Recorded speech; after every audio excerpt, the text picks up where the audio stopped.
Lifers, it's Terry here with the Jeep Life Podcast. We're going to do some really cool stuff with my Jeep today.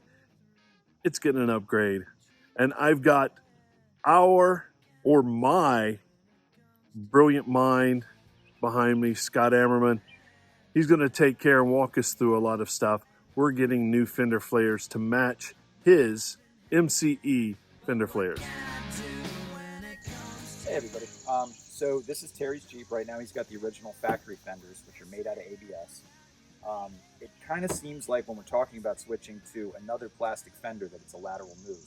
It really isn't. The nice thing about these, since they are made of ABS, if you were to hit a tree or another object on the trail, a rock, it's not going to damage the metal of the body. In fact, there's a lot of like quick release clips all along here. A lot of times people just knock these off and continue on down the trail. Sometimes they don't even notice. Pick them up, throw them in the trunk. You can usually reattach them. But they do get creases in them. They do gray. They're not flexible very much. I mean, they move a little bit, but not as much as you want them to. With Wranglers, we actually have a very nice narrow body with these protruding flares. That lets us get between trees and between obstacles a lot better than full-size trucks or a lot of other vehicles on the off-road tracks. With the MCE flares, these are actually made out of TPO instead of ABS. TPO is thermoplastic olefin, which is still hot molded plastic, but it has flexible agents in it. And this allows the fender flare to go like this. And it also doesn't discolor or crack. I have run both of these fenders into multiple trees. You can't tell, they look brand new. If you did that with an ABS one, they'd be gone or they'd be off, or you'd be looking for new fenders after you got home. This is what comes in the MCE flexible front fender kit. You've got two fenders. You've got these two LED marker lights, 3/4 inch button lights, amber. This is a hardware pack, very well packaged so you don't lose anything. And these are the pads that the fender rests on. I'll go more into this later, but this is one of the secrets of this. It allows more up travel of the fender without causing an issue with cracking. The first thing we're going to do to get the factory fenders off, we're going to remove all of these bolts with 10mm heads underneath.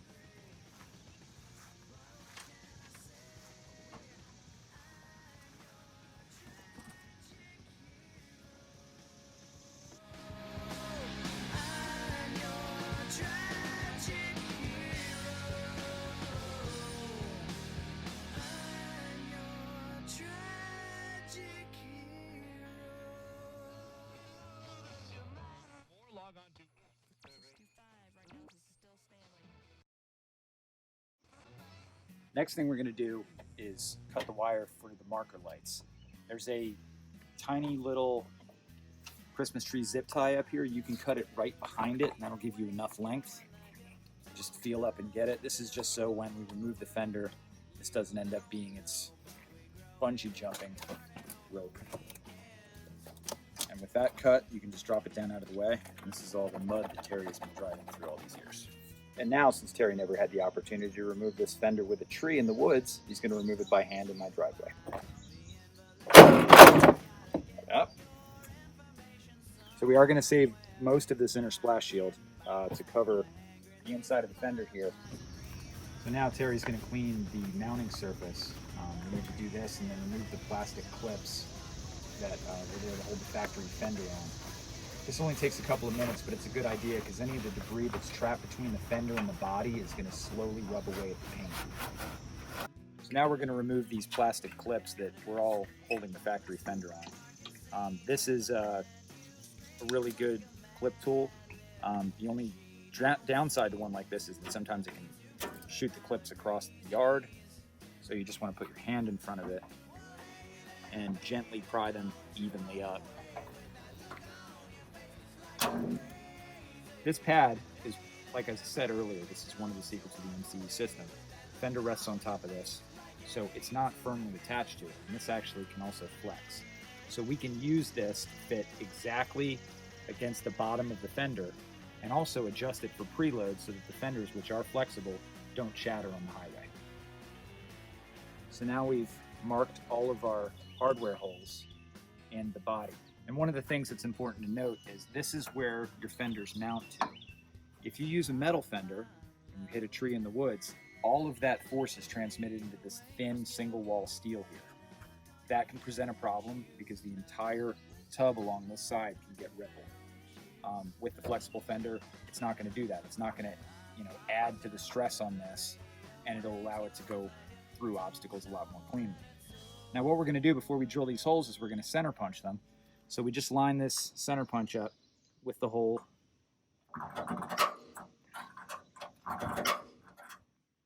And that's going to put a little divot there so that the drill bit doesn't wander when it's drilled. Now, Terry has never drilled a hole in his Jeep yet in 3 or 4 years of ownership. So this is going to be the first one, and hopefully he can hold back the tears.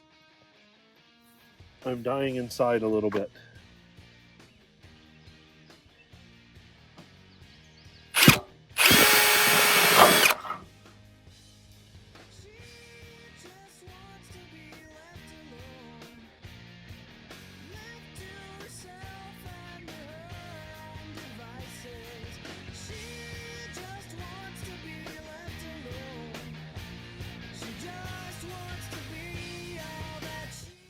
Right now I'm using 2 fender washers and a nylon lock nut with a 1/4-20 button head bolt.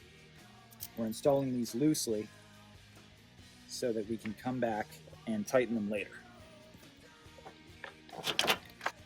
All right, so each one of these stainless steel self-tapping bolts is going to get just a little bit of clear RTV.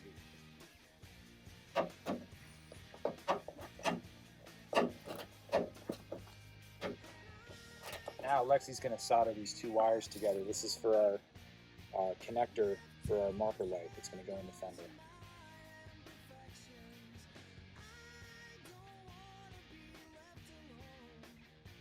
All right, so we're going to reinstall these bolts with 10mm heads that hold the splash shield up. So the first one is up here in the front. And then you can tuck the rest of this plastic behind here. And the next one, right up top.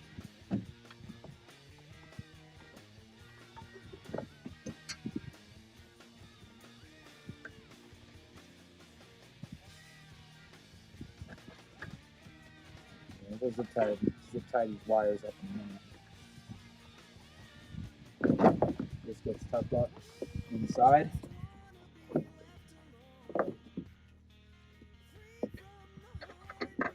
And this guy holds the back part.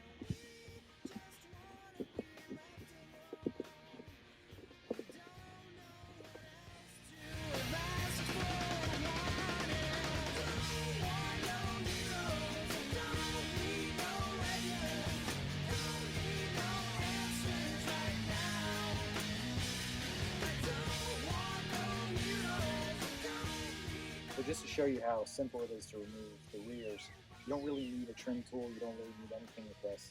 We're not reusing the inner splash shields on this, so it's just going to be something where we're going to remove it and throw the entire assembly away. So this is why it's so simple to knock these off on the trail. It's only a few clips, which if you've done this enough times, you kind of know where they all are. I've done it exactly 1 time less than that. And then 1 more up high.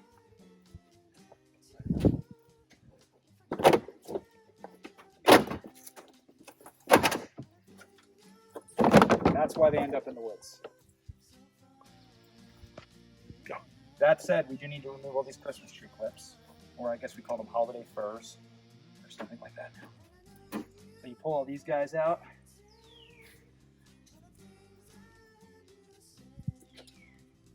Sometimes it's not a bad idea to just, if we're not reusing them, just get behind them with a pair of cutters. But these have a soft enough head that pulling them out with the spring-loaded trim tool is almost impossible. You just have to work them back and forth or cut the backs off and pull them. Then you get your trim tool behind here. watch that these don't fly everywhere. This kind of tool is nice because it actually doesn't even dent or gouge the paint versus the one that just uses leverage.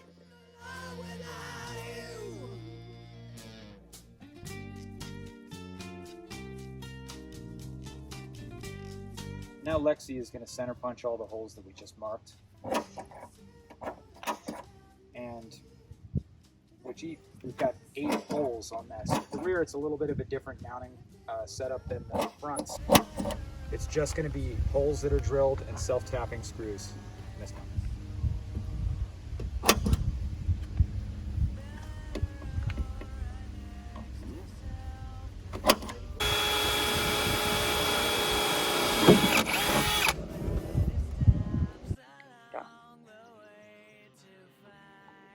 I'm just putting in the 8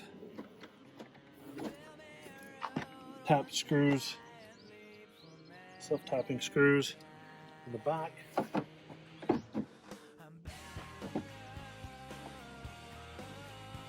Into the holes that we pre-drilled.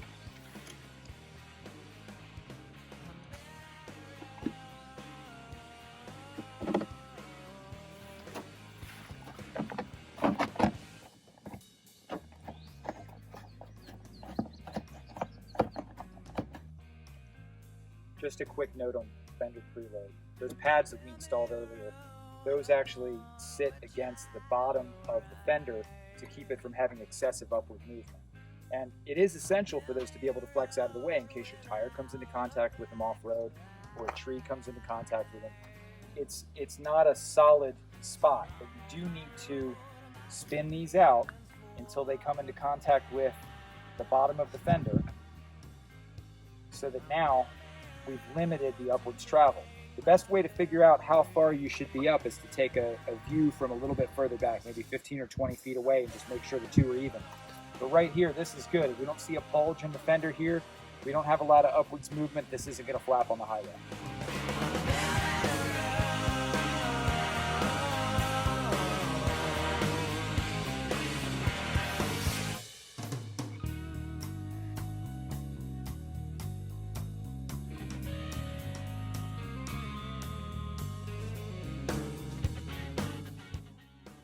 Well, the install is complete. Everything looks amazing. I love the way Kylo looks with the MCE fender flares. Scott did an amazing job. Lexi did all the hard work. She did all the hard work. I held the camera. Scott did all the directing. It was awesome. Thanks a lot, Scott, for allowing us to come hang out with you and use your tools. Anytime.